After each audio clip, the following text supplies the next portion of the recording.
Hi, നമസ്കാരം. നാരങ്ങ വെള്ളം കേൾക്കുമ്പോൾ നമ്മളെ മനസ്സിൽ ഓടിയെത്തുന്നത് കടയിൽ പോയി നാരങ്ങ വെള്ളം കുടിക്കുക എന്നാണ്. അതിനിപ്പോ പേര് മാറി ലൈം ജ്യൂസ് ആയി. നമുക്ക് ആ ലൈം ജ്യൂസ് തന്നെ വീട്ടിൽ റെഡിയാക്കി എങ്ങനെ ഇരിക്കും? നമുക്ക് ശരി, ഓക്കെ. നമുക്ക് ആദ്യം എന്തൊക്കെ വേണം? നാരങ്ങ ലൈം ജ്യൂസിന് നാരങ്ങ വേണം. അത് സ്വന്തമായിട്ട് നട്ടിട്ട് അതിൽ നിന്നൊരു നാരങ്ങ എടുത്ത് നാരങ്ങ വെള്ളം ഇടുമ്പോഴേക്കും എങ്ങനെയായിരിക്കും അതിന്റെ ഒരു ടേസ്റ്റ്? നമുക്ക് നോക്കിയാലോ. ശരി, അതിനൊക്കെ എന്തൊക്കെ വേണം? നാരങ്ങ വേണം. ഓക്കെ, നാരങ്ങ ഉറയ്ക്കാം. നാരങ്ങ ഉറയ്ക്കാം.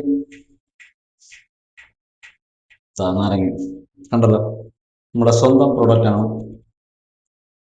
അടിപൊളിയാണ് നാരങ്ങ. ഓക്കെ, ഇതാ ഒറിജിനൽ സാധനം, ഒരു കെമിക്കൽ ഇല്ലാത്ത ഫുഡാണ്. എടുത്തു.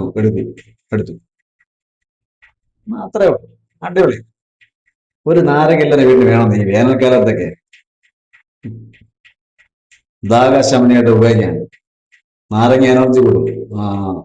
ക്ഷീണം മാറും നാരങ്ങ കുടിച്ചു കഴിഞ്ഞാൽ. അത് നമ്മുടെ വീട്ടിൽ തന്നെ നട്ടു വളർത്തിന്ന് എടുക്കുമ്പോഴേക്കും അതും വീണ്ടും അതിക്ക് മേലെയാണ്.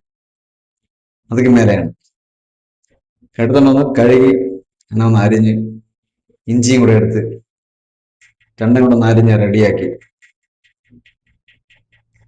അങ്ങനെ മിക്സിയിലിട്ട് ചടപടയെ നാലഞ്ചടി പടക്ക് പടക്ക് ഉടക്ക് പടക്കുന്നു. ഒരു രക്ഷയില്ലാതെ അടിയായി. അടിച്ച് കടഞ്ഞെടുത്തു.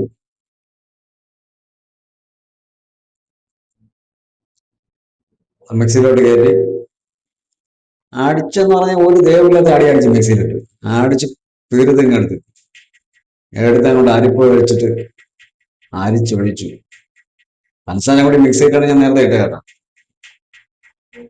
അതെ, അരിച്ചിങ്ങോട്ട് ഒഴിക്കുകയാണ്.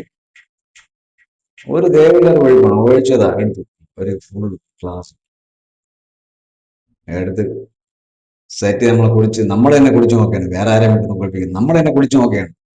നാരങ്ങൾ എങ്ങനെയുണ്ട്? അടിപൊളി. ഒരു രക്ഷയില്ല കേട്ടോ, അടിപൊളി.